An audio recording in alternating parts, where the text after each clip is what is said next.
Good morning students. Welcome to our biology class. In the previous class, we learned the structure of a typical flower. Have you studied that?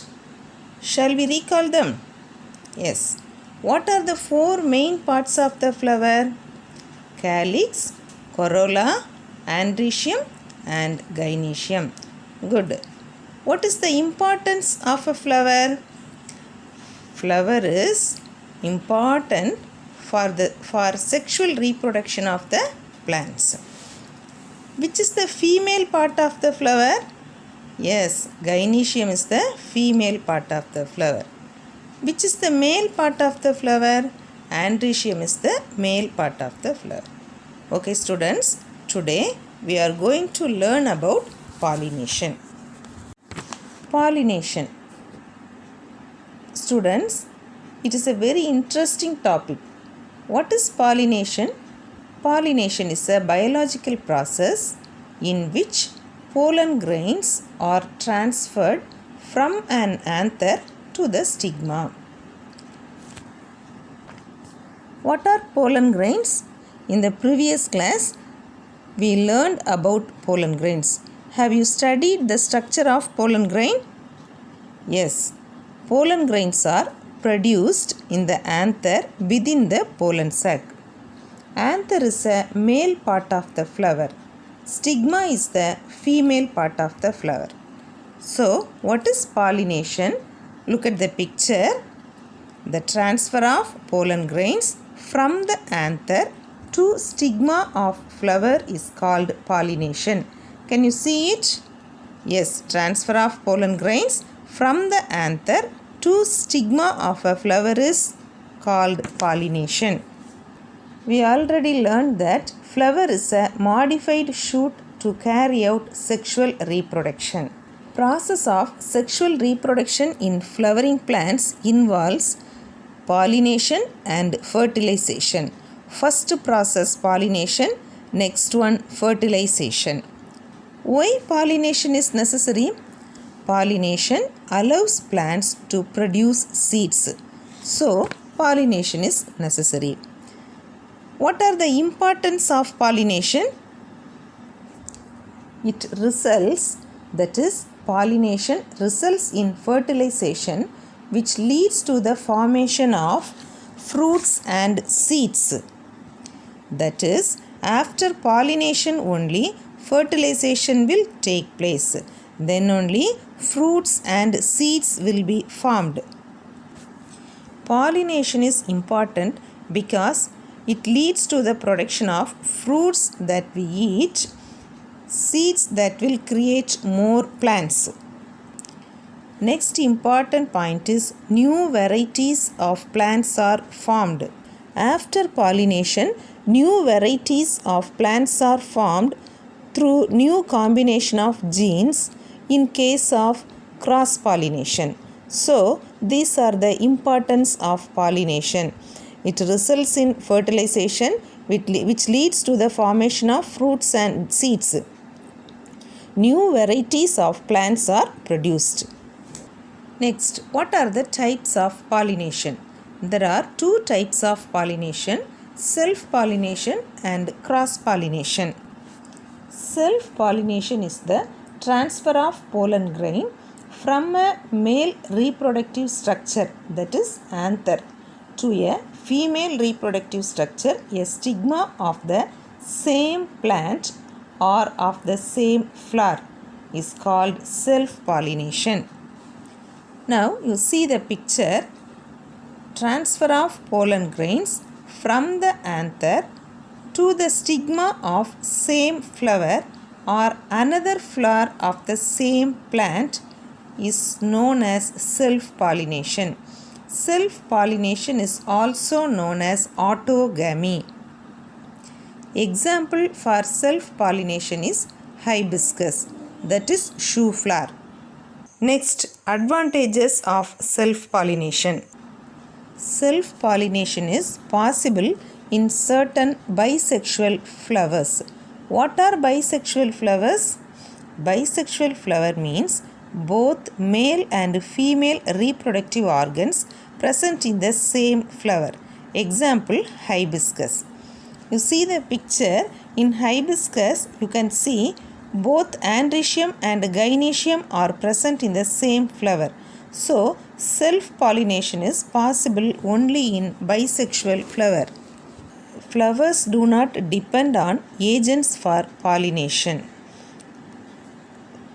What are the agents for pollination?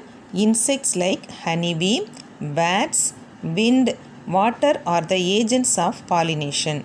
But in self-pollination, there is no need for these agents. When these agents suck nectar or honey from the flower, from different flowers, they carry pollen grains from one flower to another flower. But there is no need for these agents in self-pollination. Next, there is no wastage of pollen grains because self-pollination takes place within the flower. So, there is no wastage of pollen grains. Now, what are the advantages of pollination?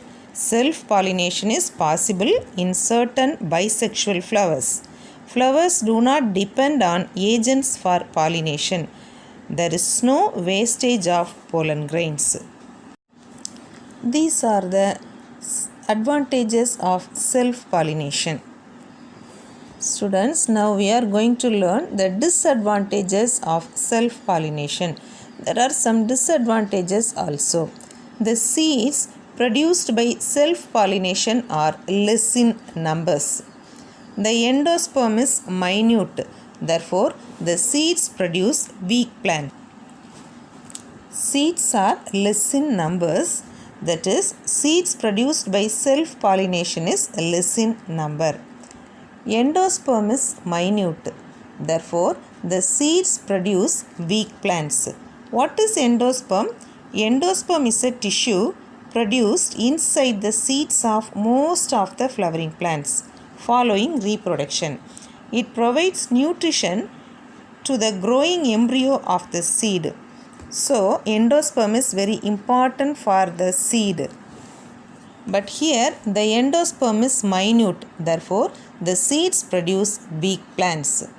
New varieties of plants cannot be produced because in self-pollination, the pollination occurs within the flower, so no new varieties of plants are produced. These are the disadvantages of self-pollination. Cross-pollination. What is cross-pollination? The transfer of pollen from the anthers of a flower of one plant to a stigma of a flower of another plant of same species is called cross-pollination. Cross-pollination is also called allogamy. Now look at the picture. Cross-pollination is important as if one plant does not have the both male and female parts. Insects and wind are the main agents of cross-pollination. Now you see the picture. What is cross-pollination? Cross-pollination is the transfer of pollen grains from the anthers of a flower to the stigma of a flower of another plant of the same species. Example, apples, grapes, plum, etc.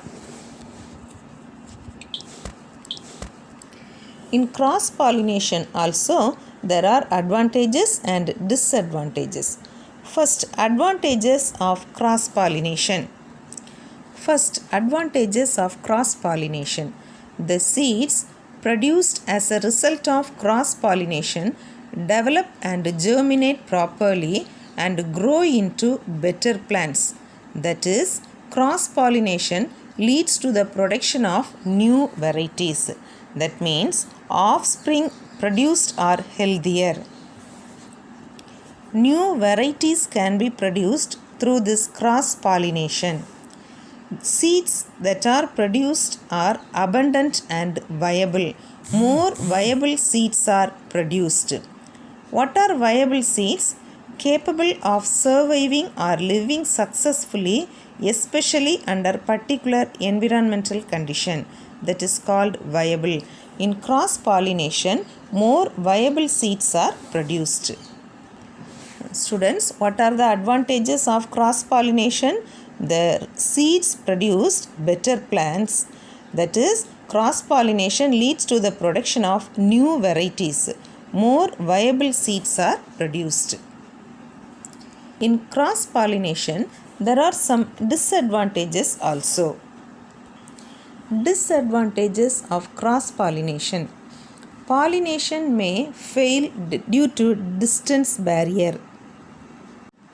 There are some disadvantages also in cross-pollination. So, disadvantages of cross-pollination. Pollination may fail due to distance barrier. More wastage of pollen grains.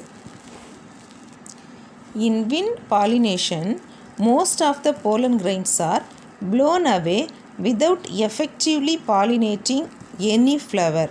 So, more wastage of pollen grains. It may introduce some unwanted characters. Sometimes the pollen grains may fall on the unwanted stigmas. So, unwanted characters may produce. Flowers depend on the external agencies for pollination, because for cross-pollination, agents must be needed. They are insects, honeybee, wind, water, etc. Agents may or may not be available at the suitable time. So, these are some disadvantages of cross-pollination. What are the disadvantages of cross-pollination? Pollination may fail due to distance barrier. More wastage of pollen grains. It may introduce some unwanted characters. Flowers depend on the agencies for pollination. Students, these are the types of pollination and advantages and disadvantages of this self-pollination and cross-pollination. This is a very important question, so learn properly. Okay, let us see this video, then you can clearly understand this topic. By now, we know how sexual reproduction in plants takes place. This is what we've learned. The flower, which is the reproductive organ of the plant, bears the male and the female parts. The male part, the stamen, contains the male gamete, while the female part, the pistil, has the female gamete. Fusion of the two gives rise to an embryo. Now let's get to know how exactly the process occurs. Let's learn about it in detail. But before that, tell me one thing. Do all flowers always possess both the floral parts together? Some of them do. What do we call the types of flowers which possess both the male and the female floral parts together? Flowers which contain both stamen and pistil together are called bisexual flowers. Can you name a few examples of such types? Rose, China rose are a few in this category. What about other flowers then? Don't they contain both the male and the female floral parts together? Some flowers, such as those of gourd and pumpkin, possess either stamen or pistil. That is the reason why such flowers are called unisexual flowers. Now, getting back to the process, the first step is that of pollination. It is the process by which pollen grains are transferred to the female reproductive organs of a plant. In other words, pollen from the anther are transferred to the stigma. Does this process occur only between two flowers of the same type? Yes, that is correct. Pollination occurs between the flowers belonging to the same type. And does that mean pollination occurs only between two flowers born on the same plant? That question leads us to the types of pollination. The type in which pollination occurs between flowers born on the same plant is called as self-pollination. So what will the next type be? The other type of pollination is called cross-pollination, where the pollens travel from the anther to the stigma of a different flower on another plant. Can you guess how this process of transfer of pollen grains occurs? For this, there are several agents which aid the process. Agents such as wind and water are the abiotic ones. On the other hand, biotic pollinators such as bees, bats, moths, and birds also help in the process. The process of pollination makes sure that the pollen grain safely lands on the stigma. But what happens next? Does this lead to fertilization directly? Or are there any intermediate steps? We will answer all these questions in the next video.